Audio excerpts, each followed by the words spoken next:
a rabbit's foot. So if anybody sees a rabbit's foot in there, there we go. Do you remember the days when they used to have lucky rabbit's feet? It wasn't very lucky for the rabbit, was it? I mean, you had these things dangling from a keychain and you thought, "Boss." Anyway, this is snowshoe. And the lovely thing about snowshoe is it's from an Arctic hare. And the reason it keeps warm is this wonderful stuff down here, the underfur. And it's still one of the most buoyant things out there. So if you can get hold of it, get hold of Arctic rabbit's foot or Arctic hare. And you can get it dyed. It's difficult to get, but not impossible. So this is our first one. And it's so simple, it's depressing. But first of all, I'm just going to prep that fur a little bit. This drives my wife completely dossy as I pull out strands of fur. It goes everywhere.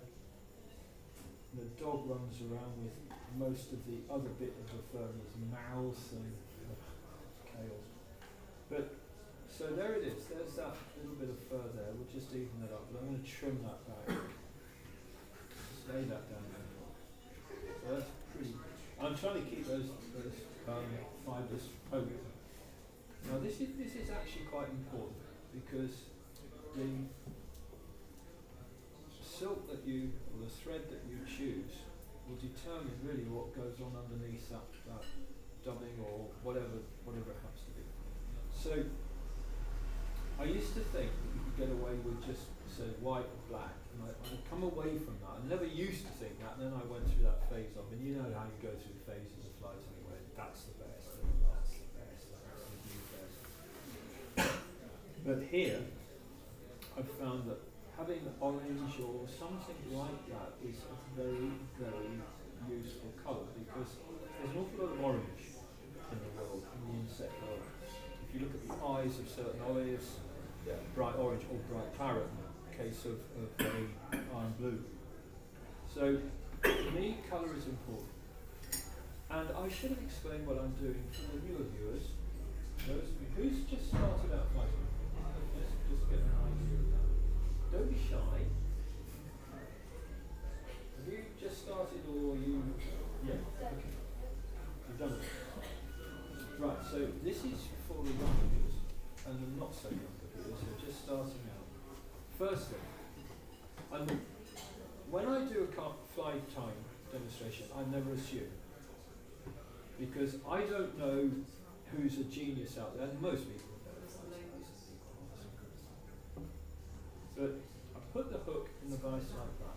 I don't mask the point of the hook. And the reason for that is, everyone says, don't mask the eye or the point of the hook. Well, then the question comes, why? So my job is to explain why that should be. The reason is that where you bend metal, you're going to, and Andy will bear this out, because he's an engineer, he knows stuff, you create a weakness. You've got to create a weakness. So by putting your vise around that potential weakness, you actually give it strength. You're holding it in position, you're not allowing it to waggle. And we used to, she would probably bear me out, we used to have some very interesting hooks from a company from Redditch that you used to go through these packets of hooks and you used to go bang, oh that's not a good one, bang, there's another one, and they weren't technically properly.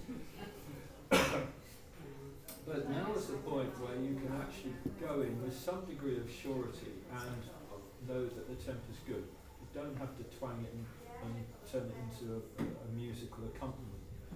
So, next job is to put the thread on. And here I'm just going to fold it over and then bring that tag end upwards.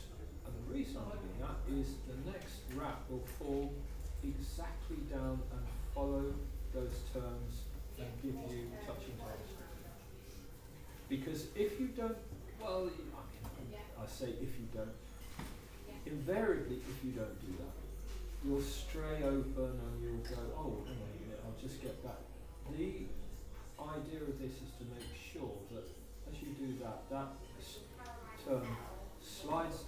tensioned tag end and abuts the other one. So you get touching turns. And it's a nice simple way of doing things. If you're very brave, you'll snap the thread against the tension. I'm not that brave, frankly. So I'll just do that. But I don't cut. I just use the side of the scissor almost as a blade and hook it out. Reason for that, again another reason, is that you fray the edges basically. You explode the edges so they go round. So the next wrap over the end actually encompasses not just one fibre, but a whole array of them. So you get a really good union, you get a really good solid union to that barrel. Now I'm going to turn it on. This is not going to throw it completely. So I'm looking at it planned in, so I'm looking down on the floor, not on top of it, because you're expecting your eyes to go and then round to the other side, which is ocularly difficult. So I'm just going to go down to that end, right there, and just, so I'm working on that lens. Pick up the fibres here. Not too worried about them not being too neat. And I'm just going to hold it and just firmly rotate my thread around those fibres. There. Now to secure, I'm just going to moisten that so I bring them together. Those tip ends there. And so here, I'm going to, instead, most people pull round. Okay? Everyone with me on this? When you're actually tensioning a material you pulled out, natural thing. I'm going to suggest you pull upwards so you're compressing that fibre, whatever it happens to be, down on top of the shank. It makes sense if you think about it. So, now here I've got given myself a little bit of a job to do, so I'm going to open the turn system. I've got control of the fly, so I'm just going to compact those fibres. Okay. I didn't want to do it the other way around because I want to get this in almost a comparadon-like way in front of the shank. So I can control it and move it around to my right. Now I've already got that solid base with those touching turns, so now I can take liberties with the fly. Okay. Now I can just bed that down. Get rid of that string. This thing, is a phone with a really good camera on it. Because you take a photograph of it, and there's strands. You think you've tied the neatest fly in Christendom, and then you see strands coming out. You think, and you get almost hectic about a little. Oh my God! So anyway, and ironically, there is not a trout out there that's going to go. You know what? So here I've got some very, very fine, really quite difficult. Quite difficult to get hold of. This kind of fine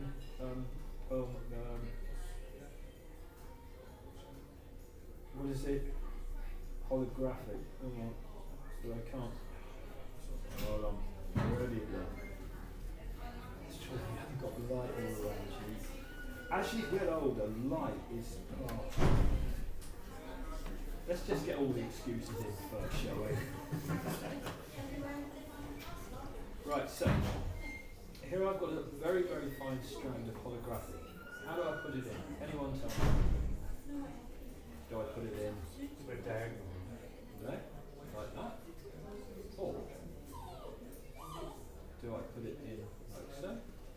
And wrap it around. If you do that, it will immediately send it right on the top of the shank. So don't try and lay it flat, angle it across, bring your thread round, and there it is. It just goes in as sweet as anything.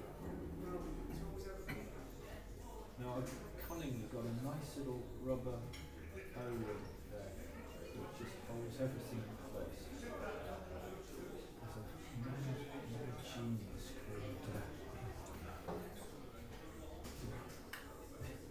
this guy, dear old Petishan. and he puts on all these little things for you, like little things like that, and rotational things, and you know, by the end you've finished, you think, I could probably run a small country off this. Anyway, so from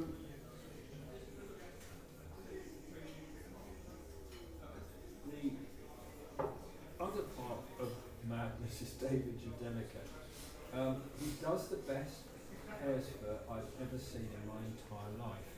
Now you might think that all hare's fur is, well, just hare's fur.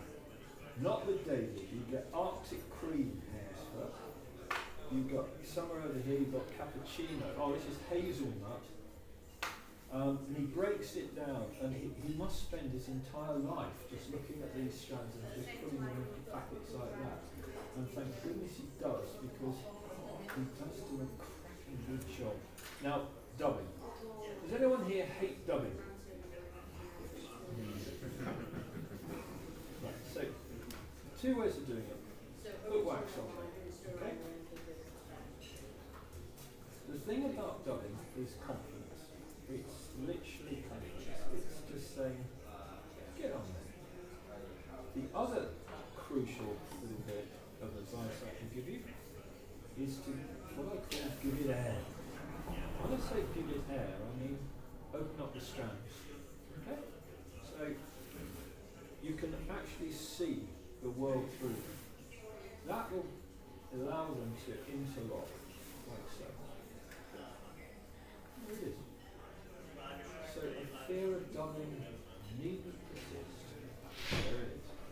And if your hands are dry in an atmosphere like this, they do get dry.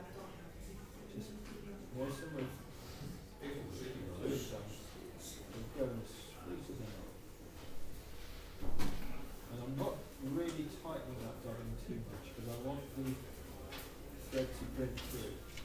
Now, if I want to tighten it up, I just get to the base and move it up. Just spin it and hold. Up. Okay. Slide it up. And finish off here. There it is. Now, it wasn't that difficult. And if you want to expose the rib, go clockwise. If you don't, and you want to bed it in with the fur, anti-clockwise. So there, I'm just easing it through that dubbing in equal terms. And this brown seems to really work. I was fishing up at Lunova, and there was a fish rising just rather cunningly underneath the baobab willow tree, but don't they always? And there was a pesky downstream wind, and it was just in a little bubble line and just taking everything. But I didn't know what everything was. I just had no idea what it was. You couldn't see anything on the surface, you couldn't see anything. And so I just didn't know. And a very dear friend of mine, Stanley Mankoff, who I reckon is one of the finest river fishers in Europe at the moment, gave me some patterns to try, and they were very, very similar to this. He said, look, try this. And I did. And that fish that was in that obstinate place, it just went, oh, hello, boom. And then I missed it. But I've been using that fly ever since. This fly is, if you don't know what's happening, you don't know what's coming off the water, and it's apparent that the fish are rising, you don't know what to, try this one. Please do. And if you haven't got the Arctic hare, don't worry, just use the hare's fur. What's that bit? Chatting too much.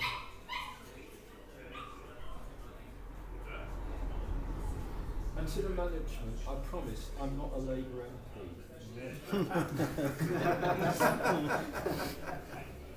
So, you could argue that this is a shipman's buzzer. You could. And then here, your choice, whether you cut this or you don't. I tend to trim it because I don't like anything quite so unruly, but I get my thumbnail and just compress those guard hairs so they splay outwards. Get in, around.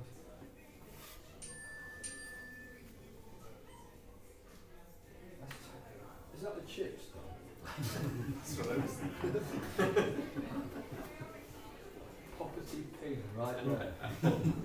See, don't tell me I can't speak well. There we go. And whip finish. I quite like whip finish too. It's another bit. I used to do everything by hand. Really want to go at me for using the device, but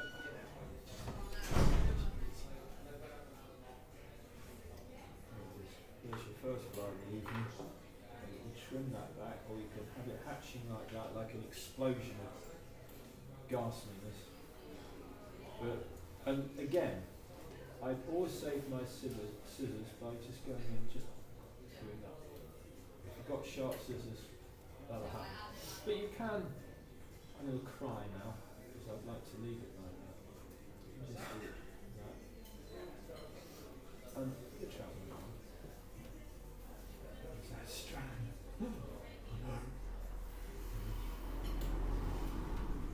And you just grease it up however you want. Probably just grease it in there. And that'll just sit it.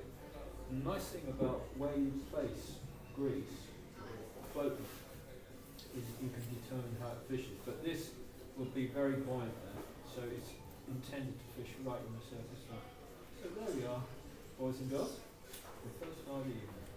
It has no name. And we could call it the lucky hare or the unlucky hare. But the important thing is to, when you look at it, most people go, oh, that's, oops, I've dropped it. Most people go, oh, that's nice. They don't see it from the trout's perspective, which is like that. They always look at it like from the underside of the top. Unless you've got a rare kind of trout that swims around in the air, it looks down. So, there we are. Do you want to put that in there? Have a look and go. What, if that's the best he can do, I can tie flies. Yeah? Oh, yeah, you got it, mate. Like I say, So would you fish that, Charles, a bit like an emerger pattern? I Would you? just, yeah, Yeah. yeah, literally. Long leader. And that's the other thing, it's not the flies, it's how I fish them. Yeah. I don't think I've used a leader much shorter than 16 foot all season. And I'm using, I should have brought material. I'm using coarse fishing nylon, 0.10, 0.8 as tippet. And yeah, it makes a big difference. But what I'd like you to see is that the difference that little bit of orange makes to that fly. Let's sing that on its merry little way.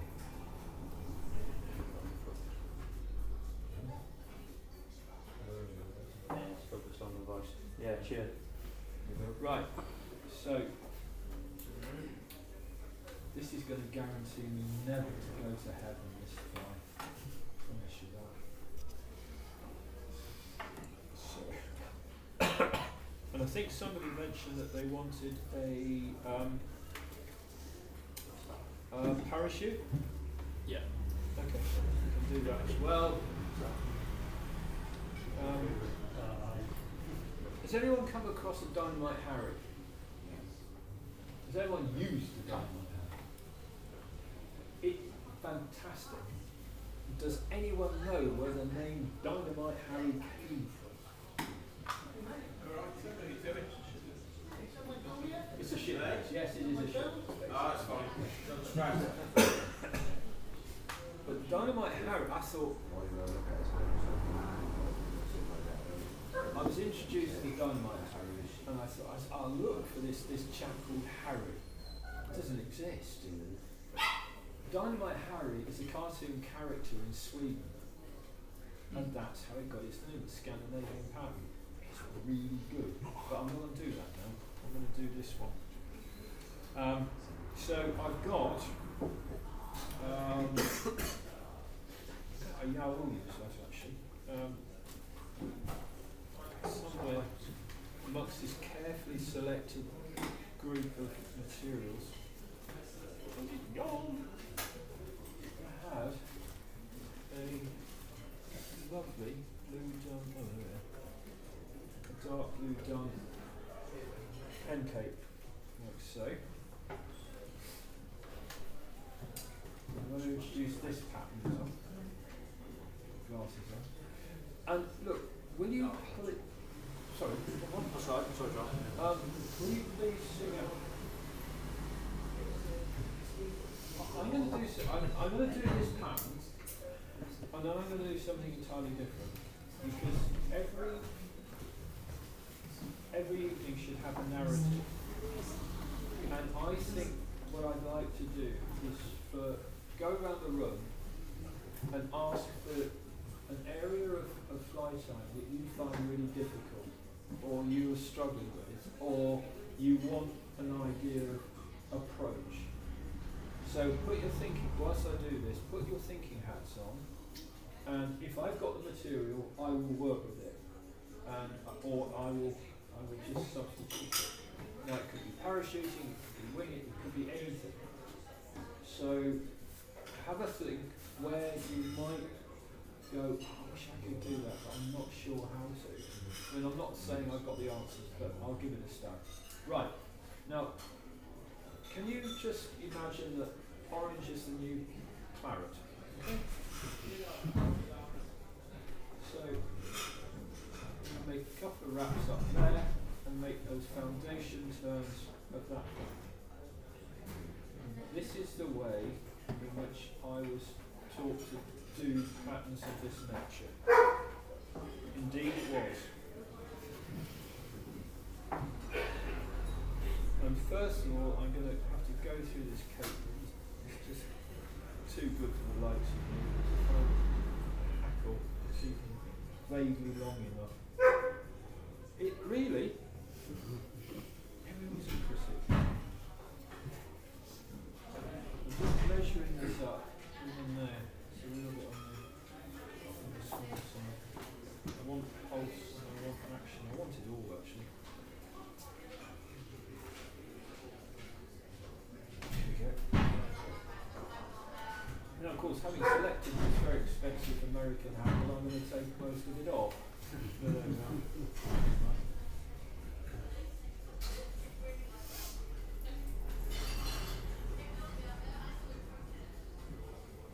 Now I've got this stem, I'm just going to tie this in.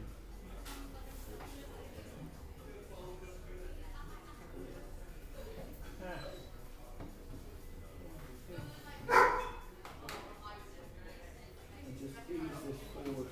So I've got a bit of that stem showing. Okay?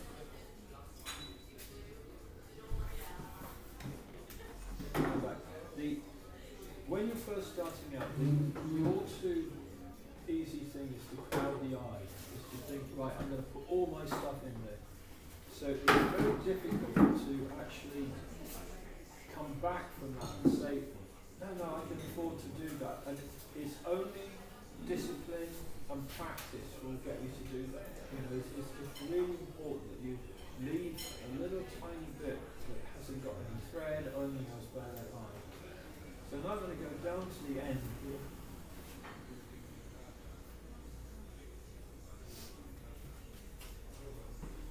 And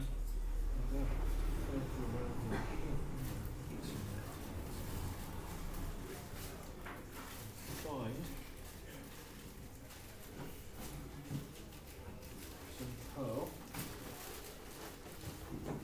And keep pearl thing going a little bit. As I've got Pepsi here, I'm going to use that. You can use anything, frankly. Now I need to get the pearl in a very specific area. Okay, so I'm going to just fold and double that. I'll do that again. Fold on the material, around the thread, slide it, catch it in, take that thread, those thread wraps up in touching turns, tie in with those two strands a bud.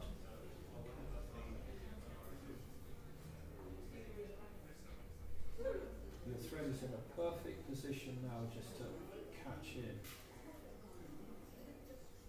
that pearly bud without any build-up of thread whatsoever, because you brought it up and you took it just a bit beyond that last thread wrap. When you make that thread wrap with the bobbin, it will be in the position that will just lock in the little pearly bud. I was using this, I really got back into my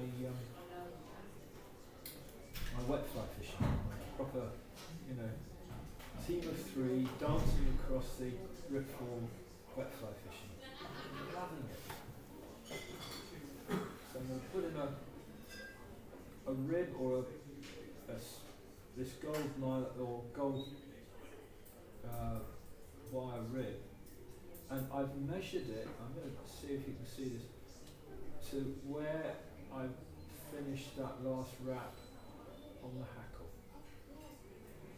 So as I wind, I'm encompassing that wire, so I'm not getting any lumps, bumps or surprises.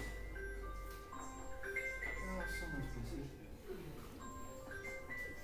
Now in order to, it sounds like an ice cream van.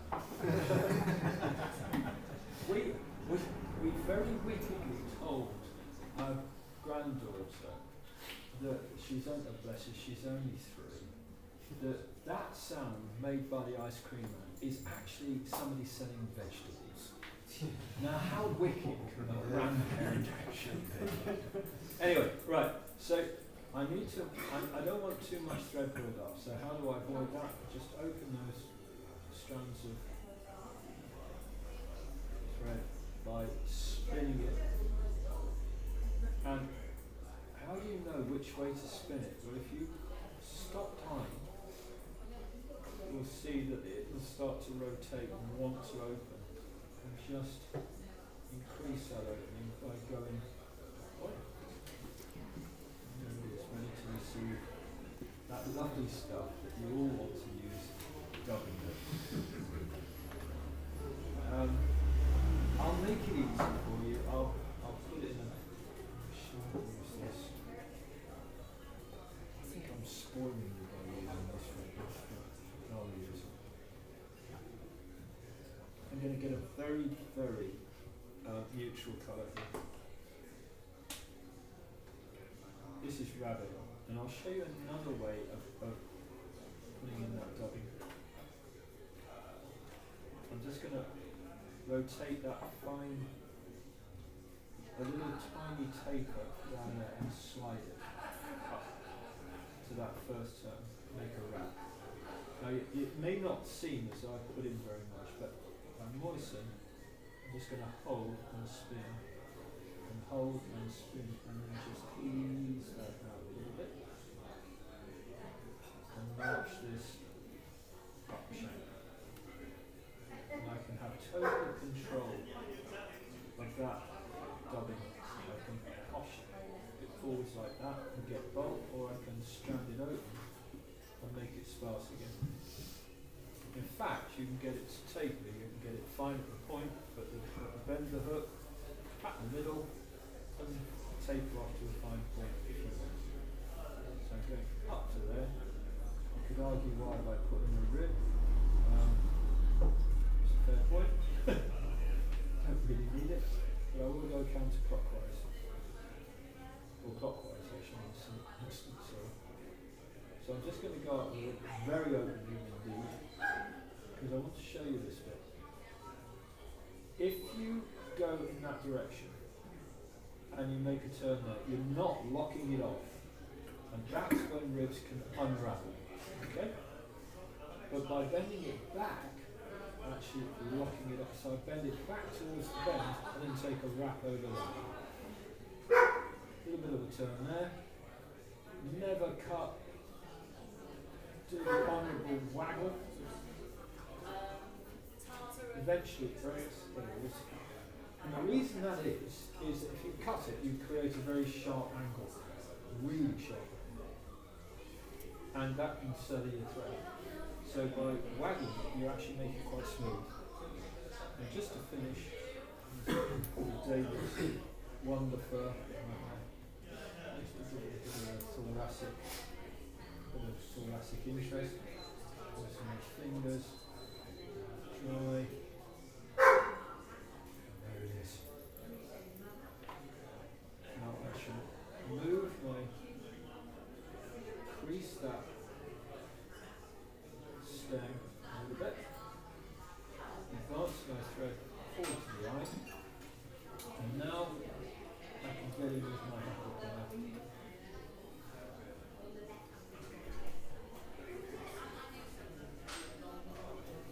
And so I'm going to hold it upright, moisten my fingers again, and veil it, so I'm actually giving it a key against that stem.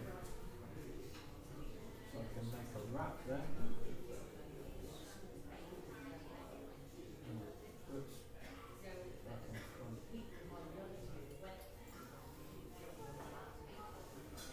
And it's going to be a Yorkshireman, somebody that puts a name on my head.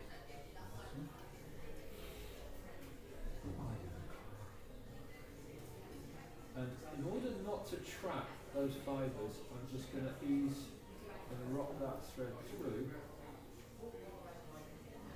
so it's nice and clean. This is the crucial bit. I've got to hold the hackle plier and cut at the same time. So I use this finger to guide. It's a technique actually, if you watch an surgeon, it's what they would use, and it steadies. If I'm painting a picture and it's at an angle and I want to steady my hand, because keeping a hand like this is quite difficult. You actually have a door. It's a long piece of just dowling rod really, with a bit of material down, and you just hold that so you can actually run up and down, so it just steadies your hand enough to make that precise movement. And there it is. And that, at the top of a 3-fly team, has very seldom been ignored. The trouble is you'll get an awful lot of grading on that, and is that a bad thing? Now they're in the Ebu, might be a good thing. Honestly, I thought Kyle was going to burst into tears. In the Ebu now? Yeah. Oh yeah. Someone put them in there. Well, I think that's a strong money. It's just been planting them. And we were there on opening day. There's Kyle and Sean Watkins himself and Will. And we were all fishing away, and and the look of astonishment and then absolute misery on their face, because it was a brown trout. Anyway, not anymore apparently. Anyway, so here we go. And obviously I'll probably put some varnish on there or whatever, but that's how I like to try, light and airy and controlled, and there it is. It's not very exciting, I'm afraid. This is not very exciting fly time this evening. And I'll send that on its merry little way.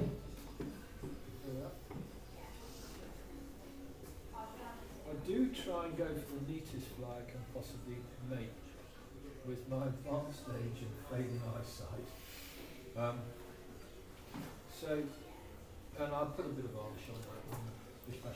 Now it looks a lot bigger on that screen. You see it there. There's a lesson and a moral there, isn't there, really? Now then, over to you. Is there something you'd like me to show you? Screwy worm. Sorry? A flash damsel. A screwy worm. Are you allowed in? What is it about river fishing flies that people didn't get? Seriously, well, if I had the material material, I'd do that for you. No, I immediately. was only joking. No, but I would. But I haven't got the material. You'll be glad to know.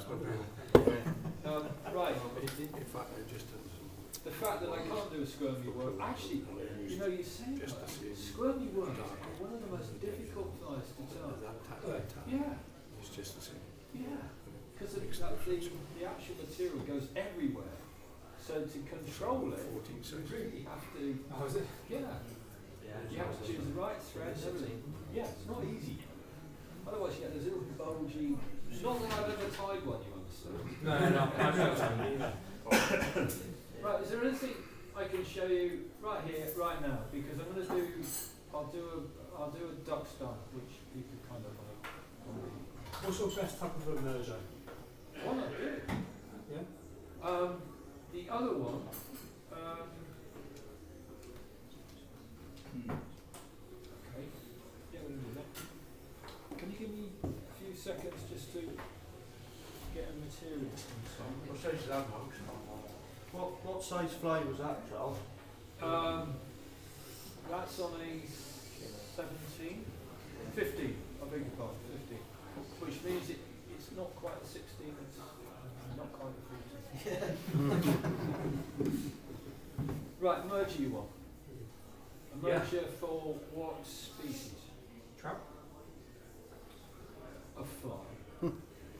Oh, God, it's a tough living Yeah, organism. it's a tough crowd tonight. Because you could have an emergent caddis, you can have an emergent olive, you can have an emergent all sorts of things, and they're significantly different. Like a vessel rounder? Okay. Probably an olive, maybe. Okay. Let's do that. Right, so if you talk amongst yourselves just for a nanosecond.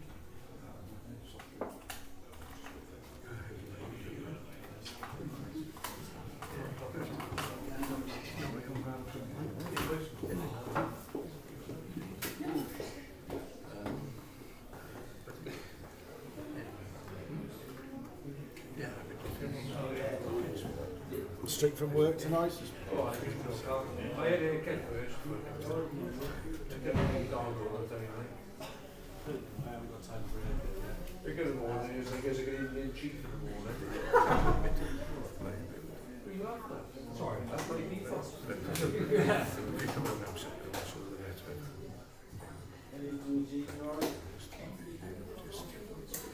Just two menus.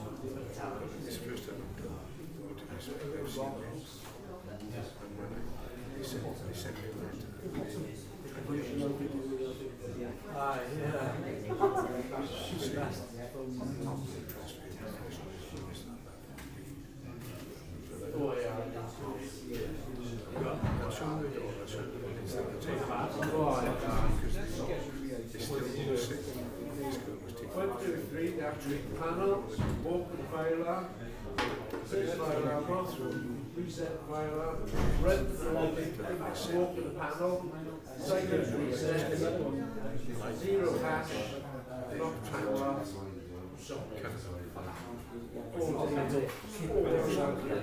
external checks, click on the saver, give your stick, I hope the sensitive walk to the next one. Because if I land it, go to the land, give it a stick.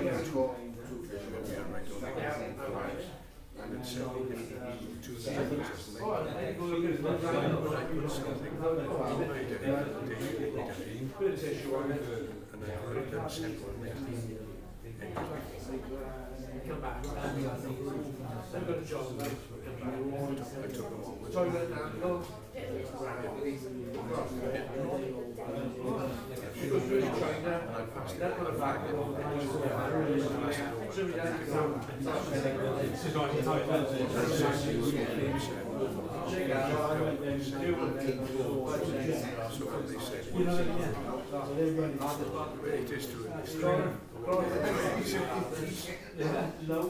Temperature probe, top of the tank, temperature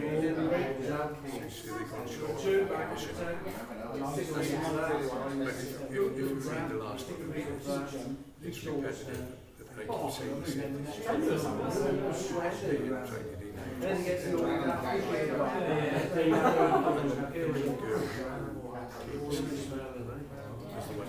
Where was that?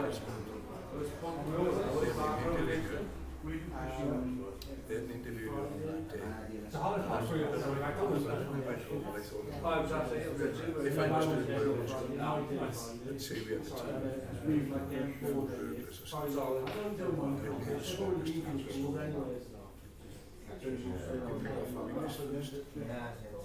You got work events on yourself? so then they also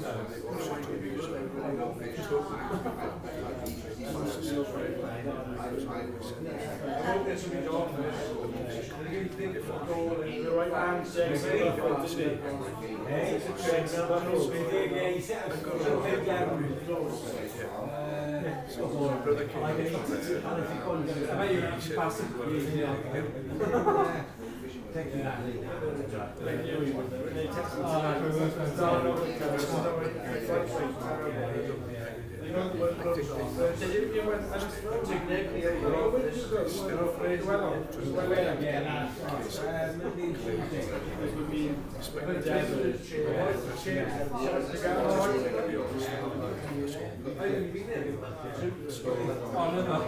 We all need to be on straight on.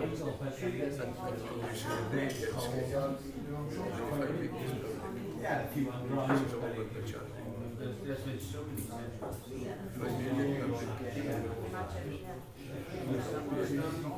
you're going to really yeah, I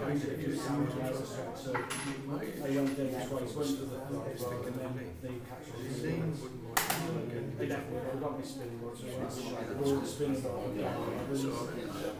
It took them time, but I got nothing. But as I controlled them, it's also like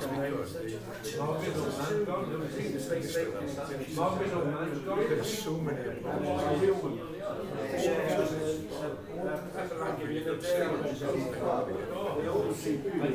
And I don't want to destroy a child.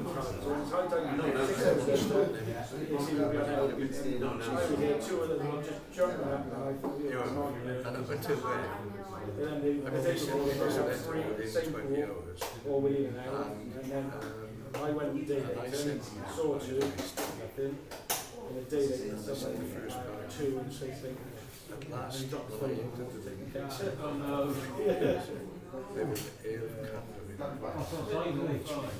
Spinning. They were all spinning.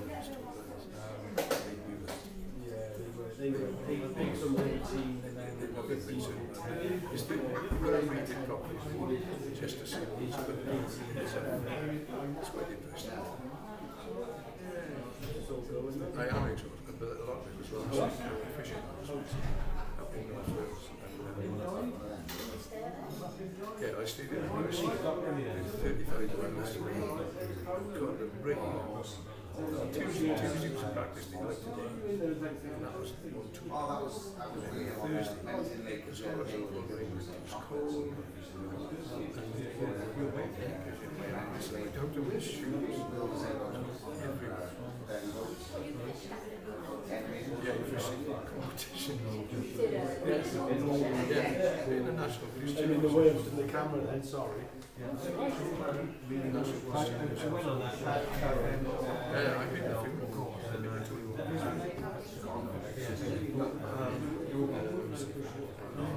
Get over it. And the guy the intention straight really knows that.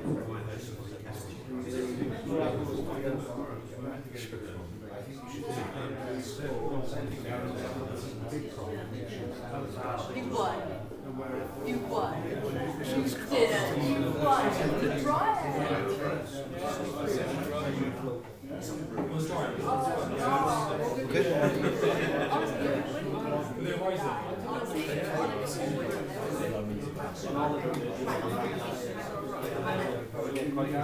I'll show you a picture of it first. Yeah, I'll turn the lights off again so people can see it.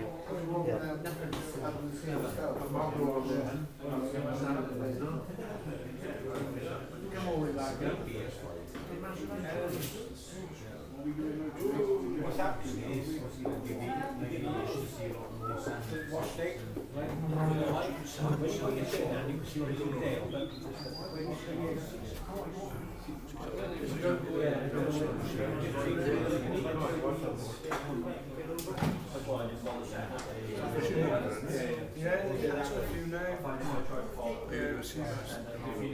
John Harris, was it?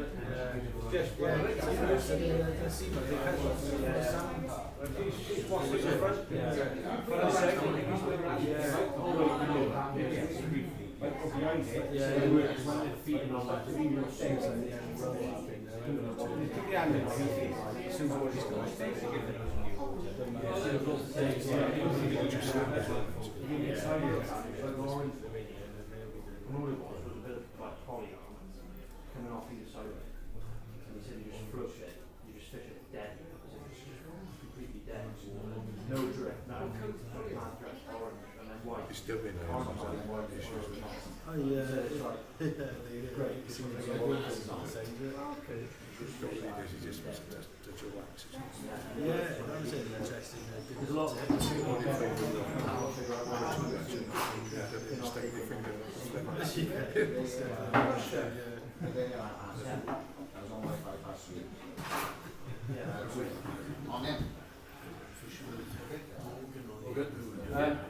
So Charles is going to do an olive and merger sort of pattern for us now. Getting quite big hatches of them. Sometimes when we're not sure what if we really feeling on thing, this is a good general pattern that we want to go with. But yeah. I think, you know, if we talk about mergers, I think it's got two stages.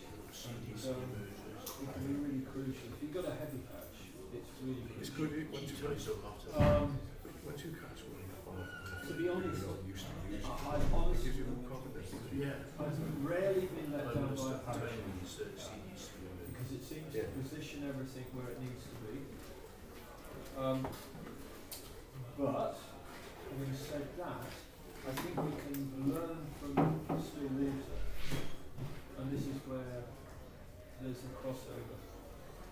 And I think we can say, right, let's just be realistic here and say, how do fish want to see this farm?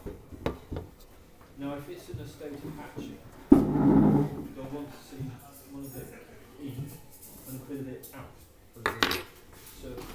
So you go, well, okay, if we're in a still water situation, how will we do it?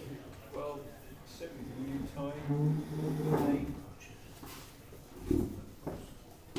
CDC emerger, basically. You do a shuttlecock. So how I do a shuttlecock is and just, I mean, I wanted to do this because I wanted to show you how I keep my CDC. I always keep it in tins. Okay? The reason I do that is it separates the feathers, it makes the fibres go all fluffy. And so you don't get any surprises. Now the most important thing when you're doing this farm is to make sure that you've got enough CDC. Forget what, I mean, I've got a dear friend of mine who has an emerger that is just basically, is called flute, and he just puts in one CDC. Well, how many feathers does it take to keep a duck? Just bear that in mind. It's a lot. Anyway, so I don't hold that. So I'll put in 3 or 4 each side. But what I will do is I layer them so I have a couple that are concave, like that, and I match them with 2 more on top that are this adjusting thing. That are, you throw me there. Yeah, that. Well, no, actually not. They're both concave because they're meeting each other in the middle. So you get almost a tulip-like affair, and you just bring them together. Comes up. Now I would use probably for a hook that size. That's a size 16 grub hook, and I'd probably use at least 6 CDC feathers for that. How many I've put in there now? But quite a lot. It should float. And I'm not frightened of putting in floating on top of this as well. What I try and do is try and keep those tips in alignment.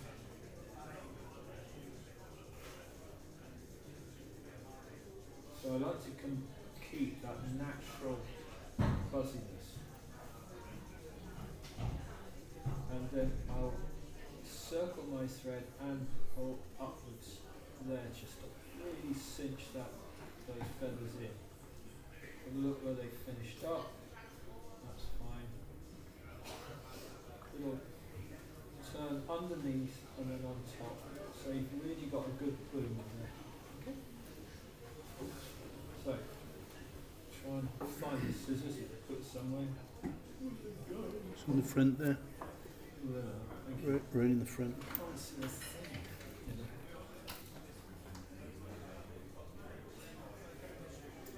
And just trim those right half back. So you've created already a thorax.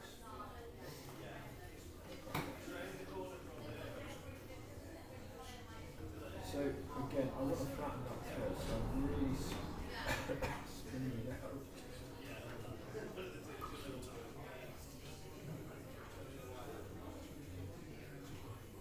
Take it right the way around the bend.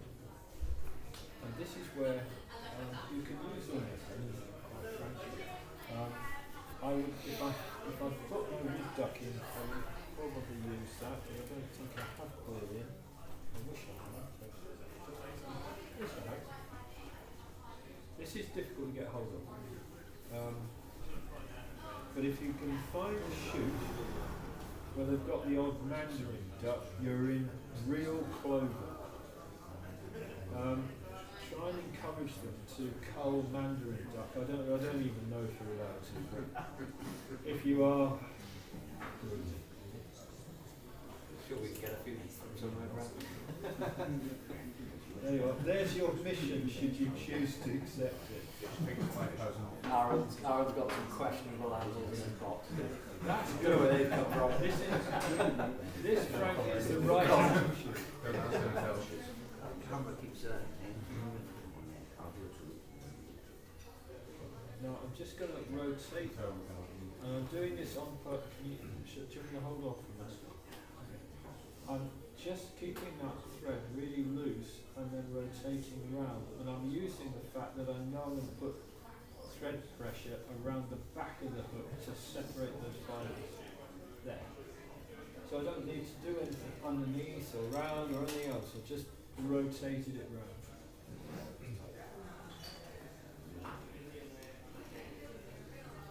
I've got a real thing about using quill. I really enjoy using quill. And this is just from Goose or something.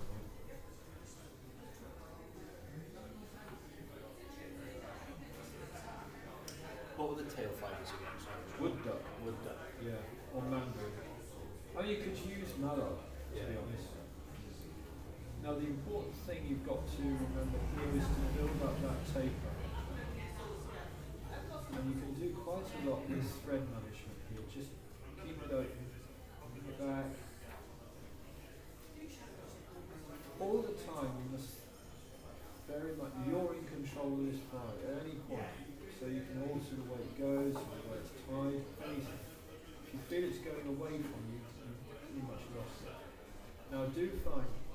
using quill, having a pair of hackle pliers really helps. But I've moistened this quill just a little bit so it's nice and bubbly. And I will tie over super glue. I know it's a dirty word in many fly tying circles. Not mine. I don't like it, the fact that it fly falls apart on the first cast.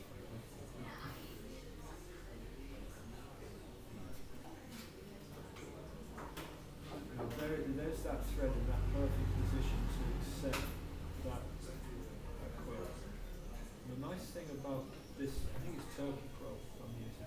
The nice thing about that is the characteristic is the very strong bond between light and dark is really prominent. Now in goes your favourite material, dubbing. It can be anything you like.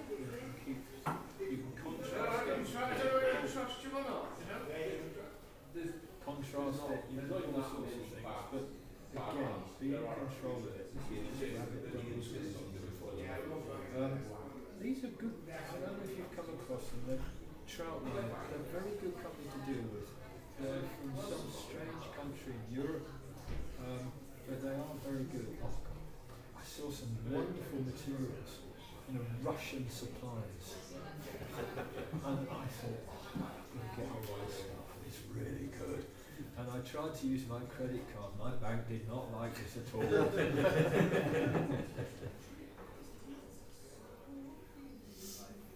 So again, as I said, this is a very, very simple pattern. And you can darken it, you can lighten it, you can do anything you like with it. It's a simple design based on still water.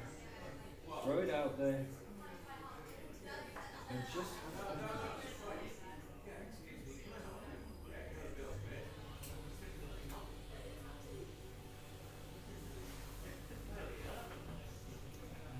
If you want to, just darken, you can have a little bit of dark contrast in that thread. That often makes a huge difference.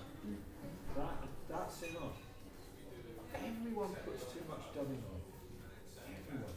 This is really thick thread too. I just want you to see that you can do an awful lot even with quite bulky materials as long as you get your presentation right. This would be very useful for, and we've been having a very protracted hatching of this year of the yellow May dun, Peptagenia sulphura, and you get a lot of them down here and over, right the way through your section. And the secret about that particular fly is the fact that it hatches underneath the surface, not on it. So your lovely high riding dry flies sitting up there, horrible, absolutely horrible. Get it underneath. There it is. That should do you in a no dun patch as an emerger. And just alter that route to whatever you want. But the thing to watch for is that the evenness of the tips, I don't have to cut those back, the barring and the banding, the contrast to the body and these nice little tails. So you're actually looking at all sorts of things, the nymph and the dry fly, all in one. Okay? They're nice and simple to do. Not too difficult.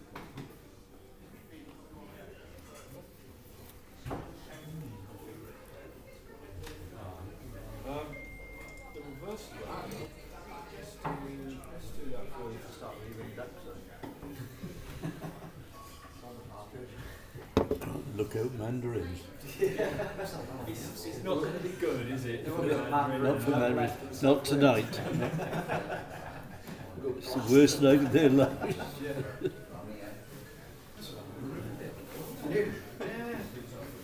Right, so let's see that as the emerger, and this is the dun. Okay, the next stage. So you've had an emerger, you've had a wet fly, or a soft tackle. Now I'm going to do you an emerge. Just a recently patched dump.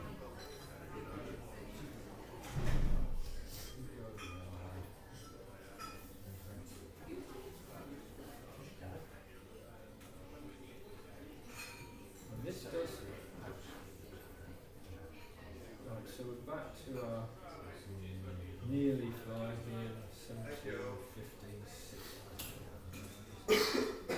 But this black hook, I'm not going to go through, the touching turn and all that business because we've done it. I'm not going to deplete the population of wood duck this time, but I am looking to probably not do decent things for the Spanish. Thank you very much. Fantastic. For the Spanish. Thank you. That's great. Thank you. The Spanish cockerel population. This is cocktail. Brent's going down the river now, Charles, to use that pattern. Did he? Beating us to it. Yeah, damn it. Yes, about right now, isn't it?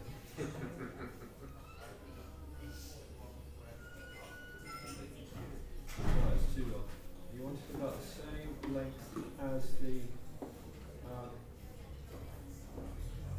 shaft. What I will do, because I want those hackles splayed a little bit for the tail, I will just secure there and just negotiate with no Jardine. Secure, that means tie the down things in here. And then take a thread right underneath there just to flare them out side by side like a natural dun would do. So they're flared out nicely and sprung.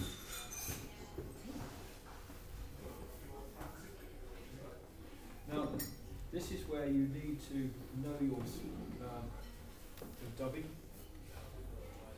And for this I would use either a mohair or any kind of fine synthetic dubbing.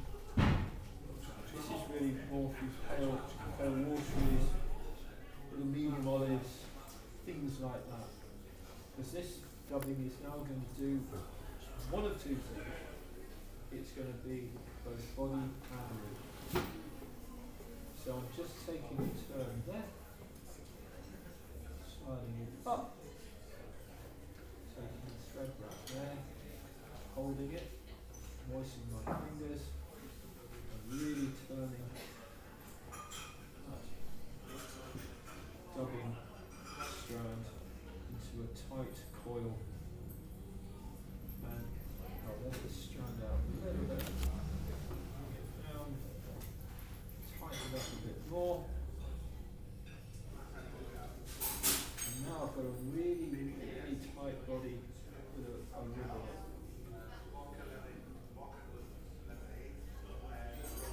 Take it around about halfway up the shank of the hook.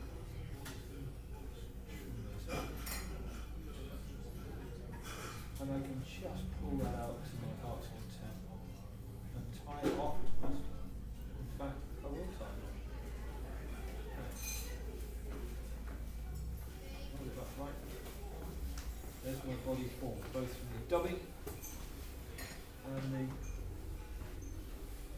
And I've dubbed the body, so I've done two jobs. Now I need a hackle. If you see a couple of these flying around in the season, just nail them for me. Oh, I'll tell you what I want.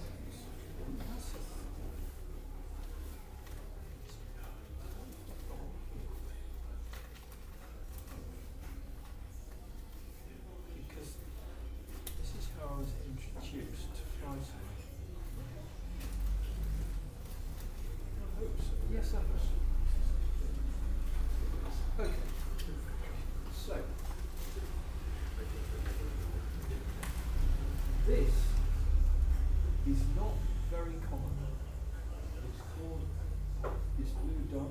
an Andalusian neck, and these were revered in the valleys. There was a wonderful fly tyer that I knew from Emma Vale actually, with Dave Cole. Died ridiculously young. He was a school teacher, and he introduced me to all these materials that they used to use back in the day. And somebody gifted me these, and they are supreme. They're very short, but the quality is, they're old, so not many survive really because of bugs and stuff. But it's just, I don't know what, there's something about it. If I pass those around, there's just something about the quality of them is indefinable. But it takes me back to the days when we used to do game fairs and the Welsh contingent would come in with their song and everything else. They were the days that I just loved. Now I've tied that in at that point there, and you're probably thinking, what's he doing? Well, frankly, I don't give it a shot. So I've tied that hackle in. I'm going to get a slightly darker bit of body. In fact, I'll use that hair's actually. And we'll just tie that in. That looks nice. I'm going to make a few wraps of that in there. And now I've got a nice soft thorax. And this is crucial for this bit. I'm going to get 2 CDC feathers. And I'm going to put them back to back.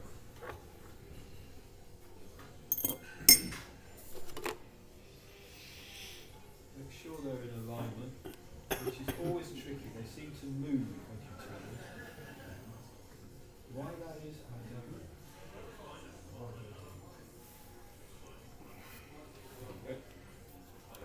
I'm measuring those up towards the bend of the hook, and again, pulling up, so it's a pinch and loop almost, and there's that hackle in, like so. It's on a soft bit of dubbing, so it doesn't rotate, it doesn't move, it doesn't go all over the place.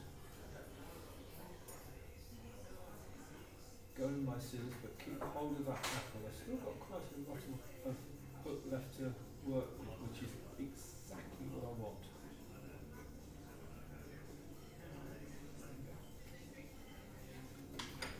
Get a bit more of that dubbing.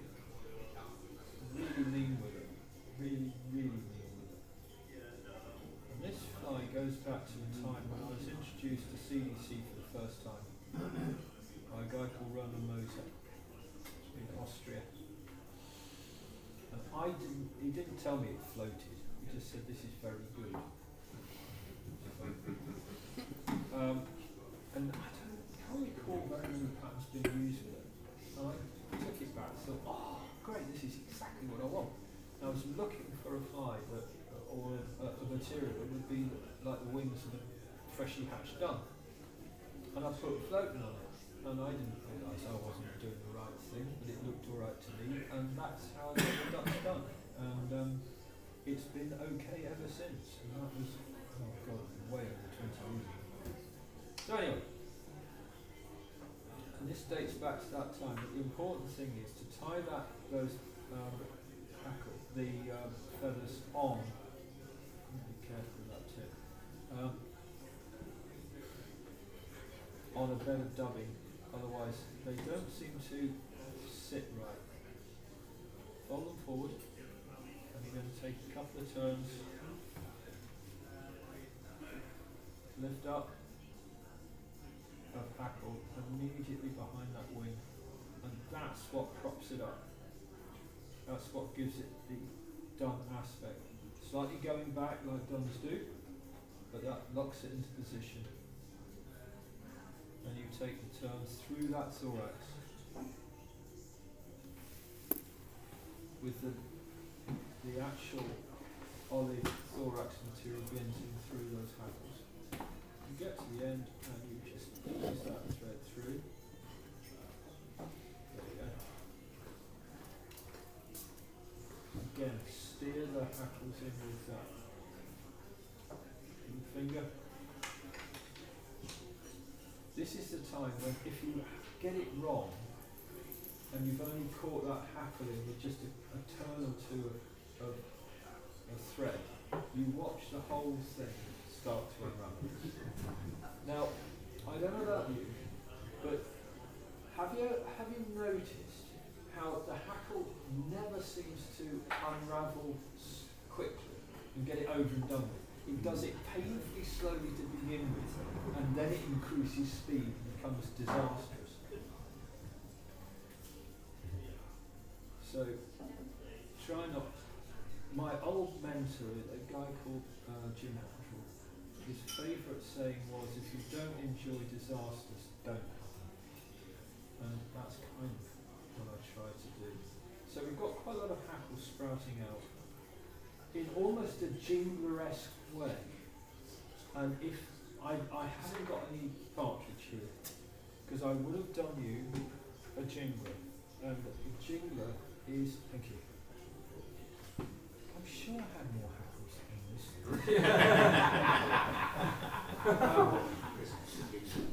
But I have to. God, it's going nuts in here.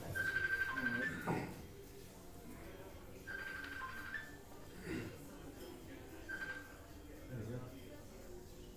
Now we're not quite done yet.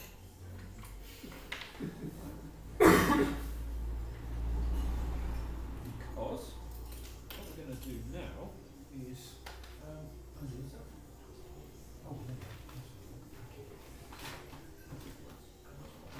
this device here. What we're going to do is, having put all that hackle on lovingly, we're going to depress this. Watch the little glowing red end open.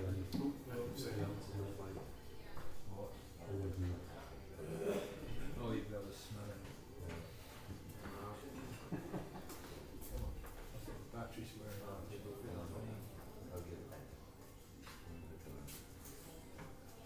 This ophthalmic thing here that's supposed to be glowing red and isn't doing the damn thing. What is up with you? I haven't used it. Look, you could. Look.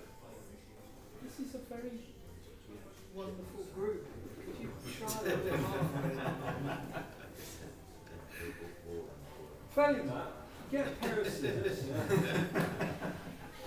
Now, I am going to put this the device out, but I've got to turn this around so I'm facing it actually. So I'm going to go in with a pair of curved scissors and just lock the underside out.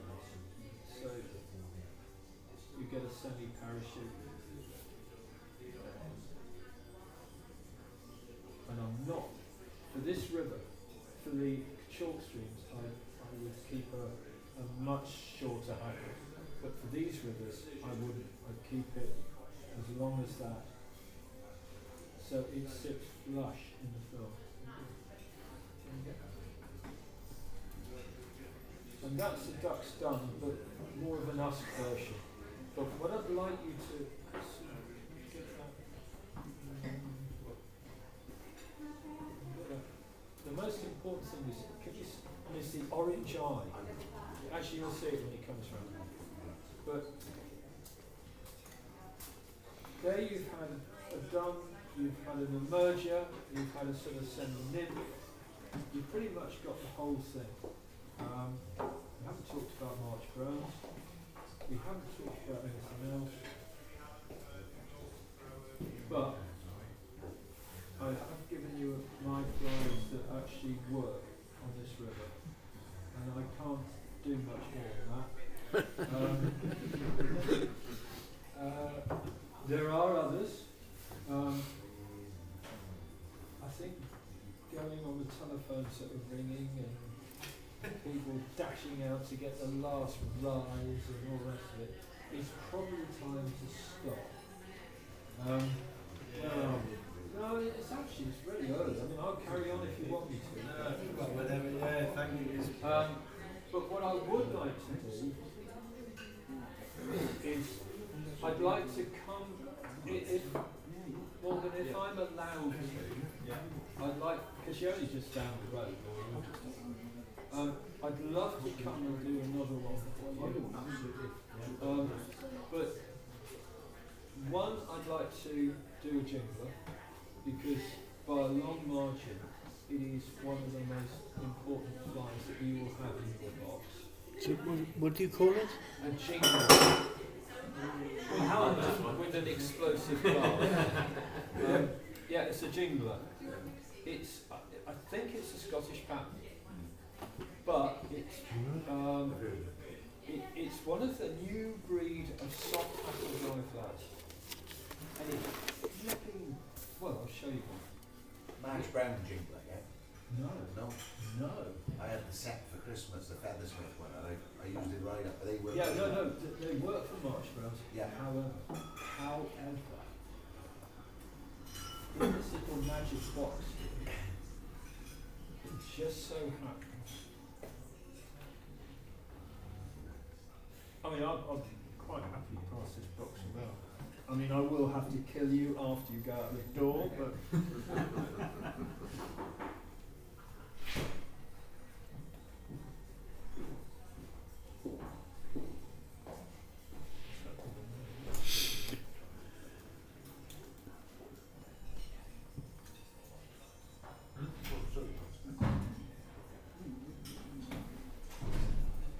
Yeah, there you go.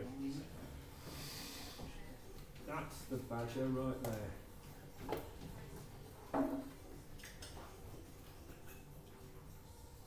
It doesn't look anything like the jinglers that you've seen. No, it doesn't. No.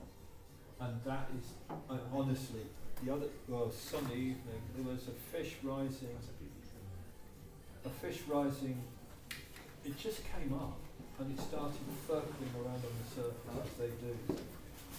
And I just put the cast on, it just went, it almost in slow motion. And, thank you very much.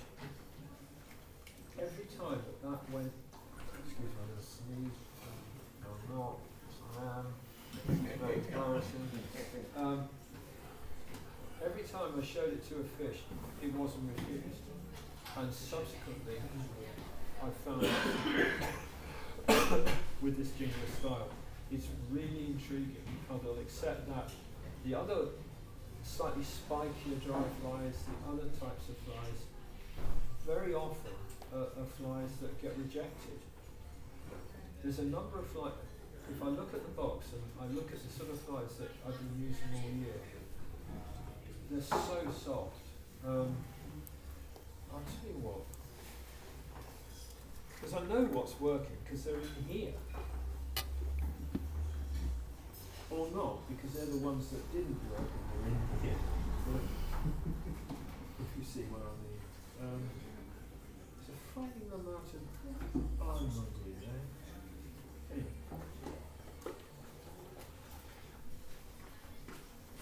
Let me show you the ones that work.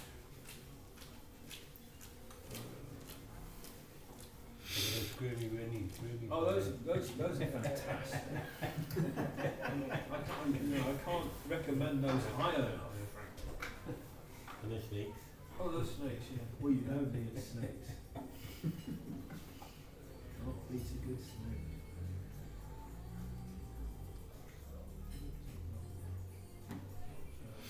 Where's the dynamite carrot? Where's that snake? Well, it's sort of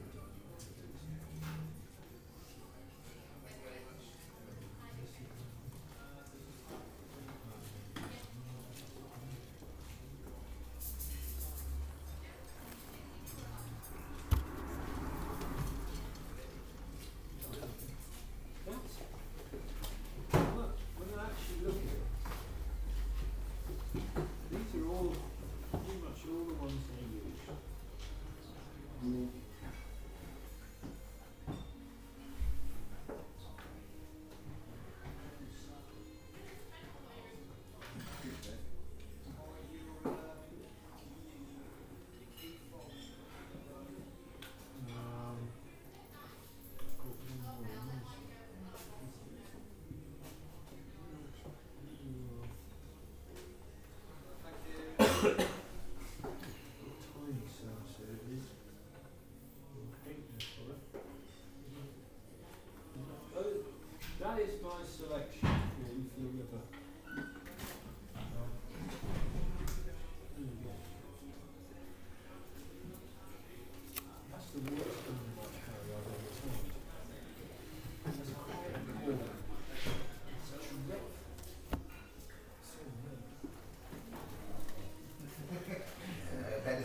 works. Well, it does, but that's not the point. That is definitely not the point. No.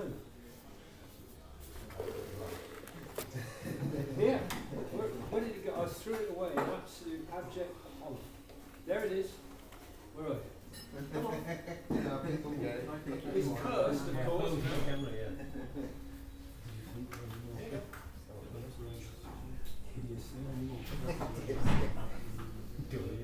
I know. Cold words. Oh, bless.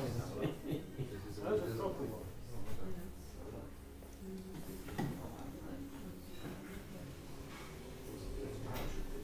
Yeah. But it's the simplest parachute you'll ever tie. That's my selection. I mean, those are dries.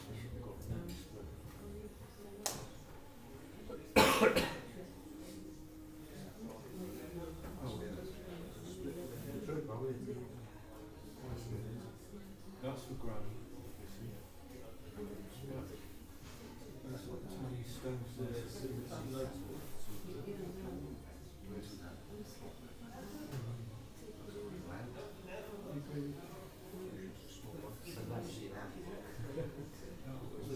Stripe and hope. Well, you just look for the roses. Yeah, that's pretty much my. I could get by a whole season. Merger. It's okay.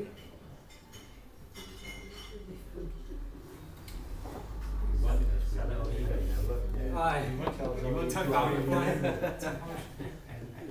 They'll only say, "Oh God, him again." Yeah, so that would be my selection. That the one that you just threw, that March Brown wetfly. I was fishing a run down to, on the Fro. Yeah. Okay. On the Bryn. Okay, so it's a long. I don't know if you know the stretch, but it's a long run. There's a big deep hole in there. And I was having a dreadful problem. There wasn't anything rising or anything. I thought, and I put a very small weighted big hairs or something or other on the point, just control it. Then a hair's ear, something else. Casting those.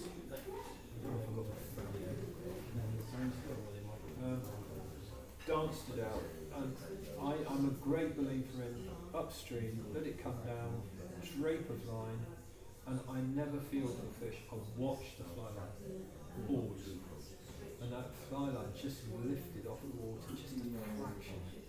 Oh, hello, boom. Let's see if we can find it.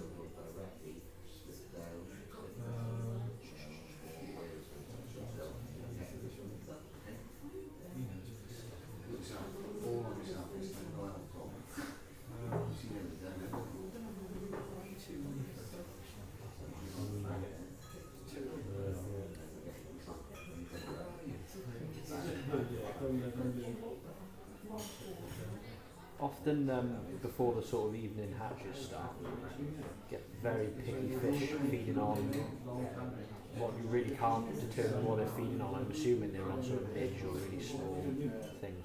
So you sort of just fish with all these sort of smaller heads. Oh, it was my only fish of the day. Yeah. It was my only take of the day. Wow. That's on you. Exactly. And I just saw it.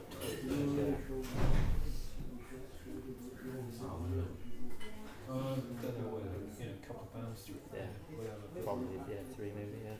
But it was just, and it didn't fight. It just Never. Yeah. I went, Yeah. But I tell you what, do you guys ever fish together? Yeah, we do. Yeah.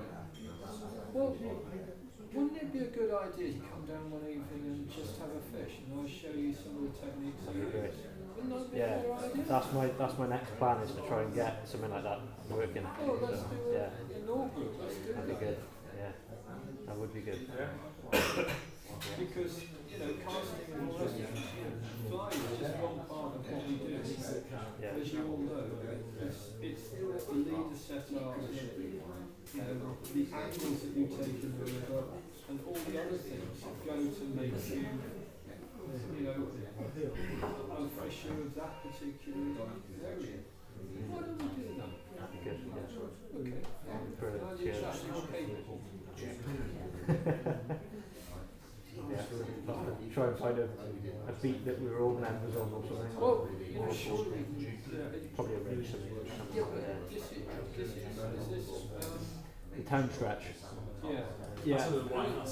Yeah, it's on the Wynas now. I think it's about £20 for the day, so I'm sure we can order. Well, I'll have a word with Simon. the officials. I'm not sure. Do you know who's got it? No, but Yeah. Simon Evans is part of the Wynas Piece of Ah, of course. I'll have a word with Simon, so, you know, if we donate a quick round for the Wynas, That'd be brilliant. must be somebody.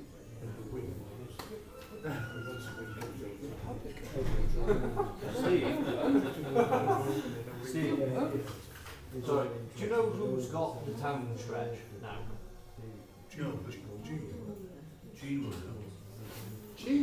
We go around.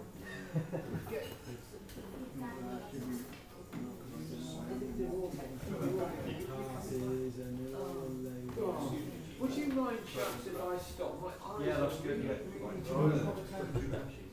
Did everyone get something out of that? Oh, yes. I really hope you did. Absolutely, I wasn't timed particularly well tonight. What did you go away from? What is this Jude that you were talking about? It can be almost anything you want, but the essential part of it is that you have a very soft penny cock hackle in the front and a partridge hackle. I don't know. Well, And that determines it's a soft hackle dry start, basically. And it's just bloody deadly. I have no idea why. I'm fast thinking that I could easily become a one-fly person. Just vary that up a bit, and away I go. So, but I'll definitely do something. This one here.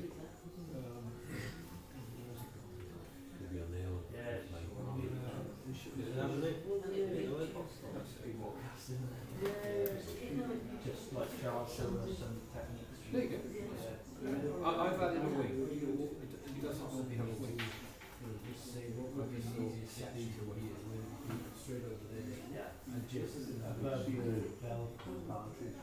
Yeah. It's very sparse, but it's not.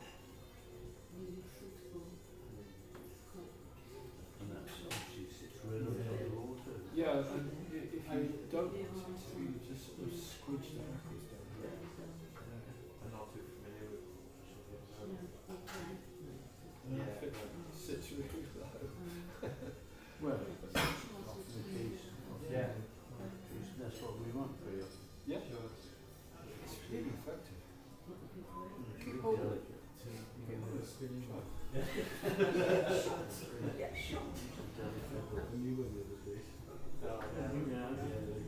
Obviously, my time is developing all the time, but,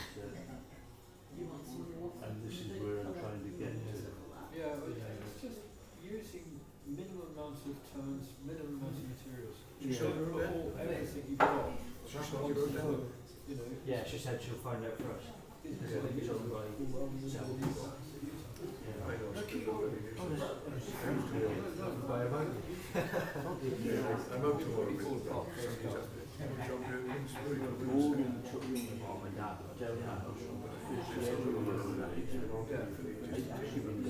He's been fishing a couple of years on.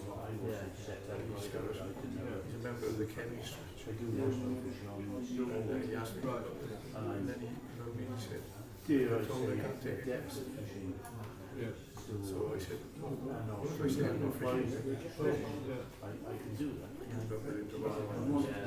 Trying to put him straight up here, you know, stuff like this, really. I'm renting the. Yeah, one of my favourite places is Oh, right. And they call it the Kenny's Fish Day in Wall Bank. It's on a chap called John.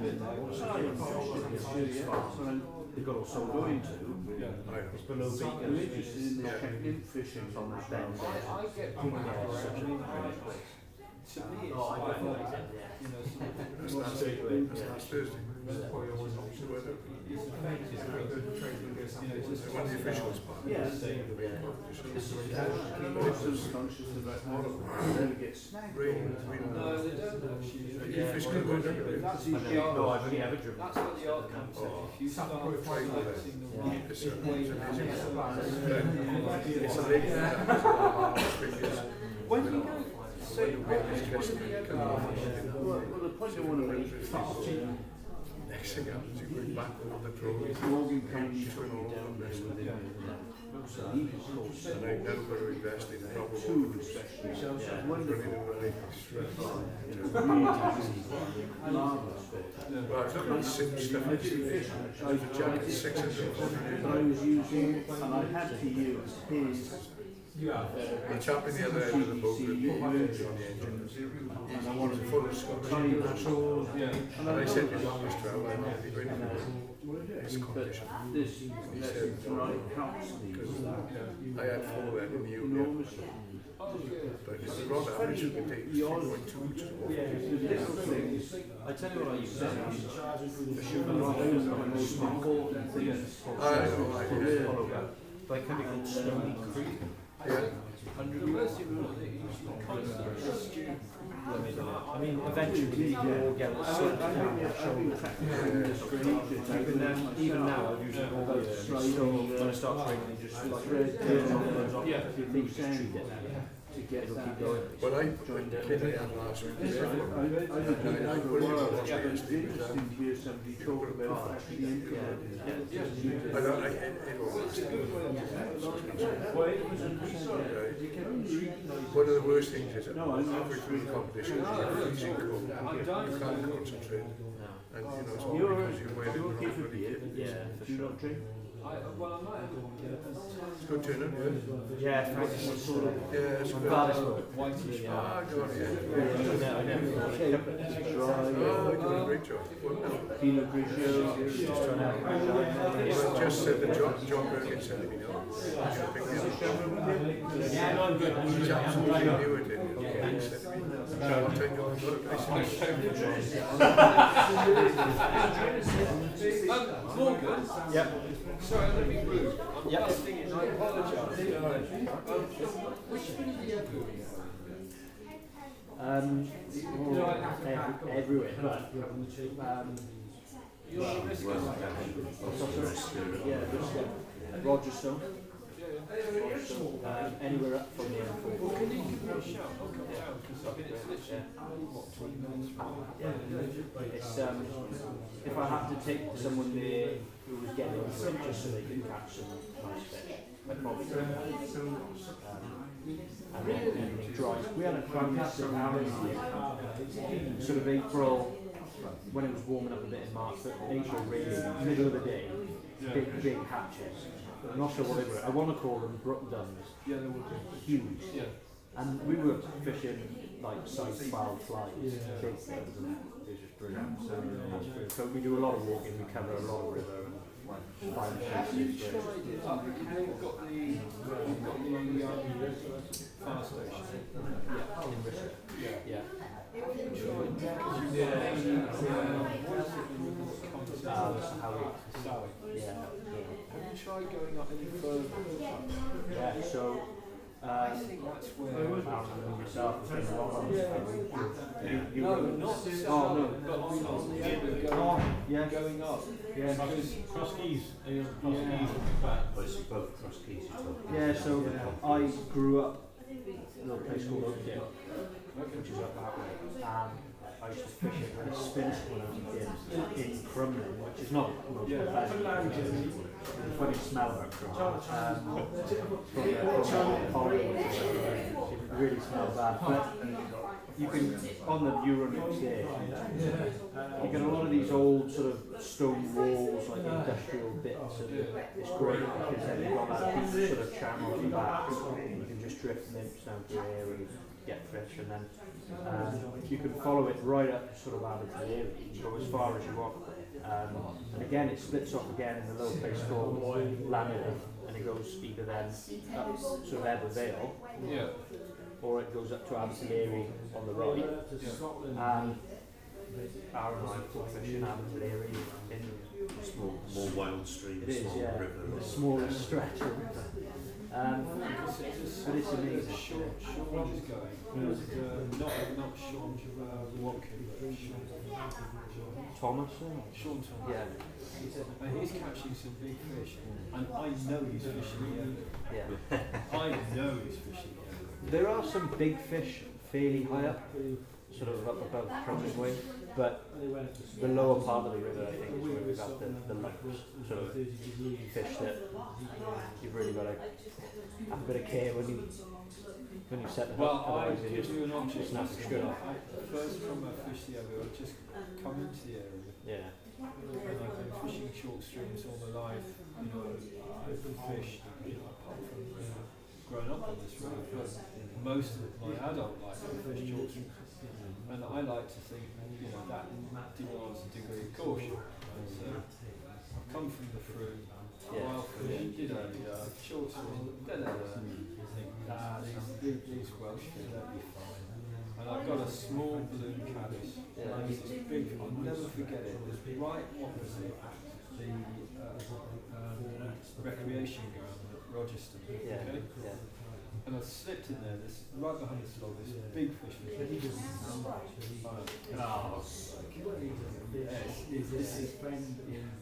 This is just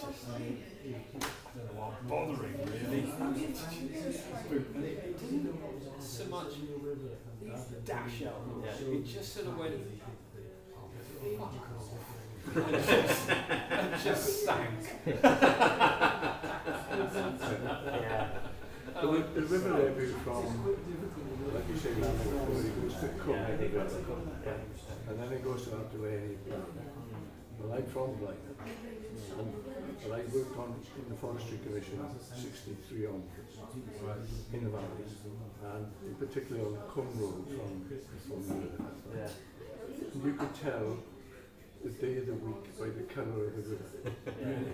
It was black, anything from black to white, including orange, brown, and it's all the effluent from the steelworks. I remember one day I cut a tree, and the tip of the tree went in the river, and Welsh Water Authority came out and was going to prosecute the forest because I got the tree in this stinking river. Honestly, I'm from that area and I know those rivers well.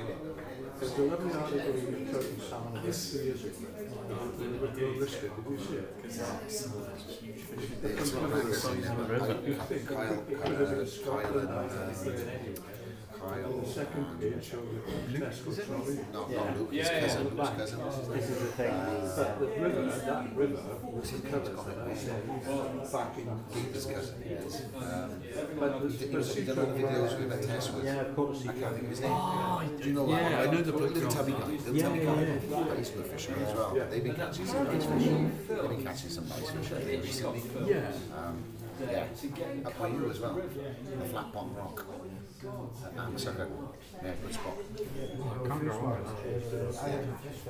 Yeah, we need to fish it.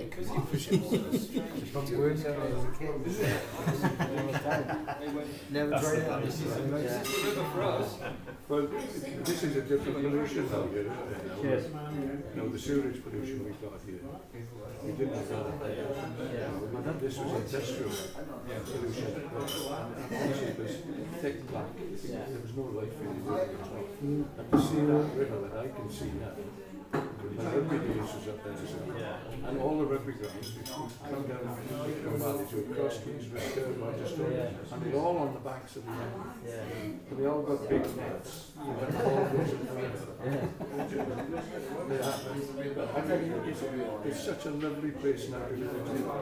It's good. Yeah. From when I used to work in I can honestly tell you, I fish the still, and the hatches on the husk, the hatches on the rumble are 20 or 50 times better than those halibut short streams. I fished the test. I fished down there a couple of times. It is a lovely place to go. Oh, it's a beautiful Especially when you're on a lawnmower cutting them. Yeah. That's a little bit special. You don't get that in That's Bristol. Well, a guy came over and I said, he said, falling over Tesla. shall I bring my waders? I said, no, pair of carpet slippers is fine. Yes, it's right.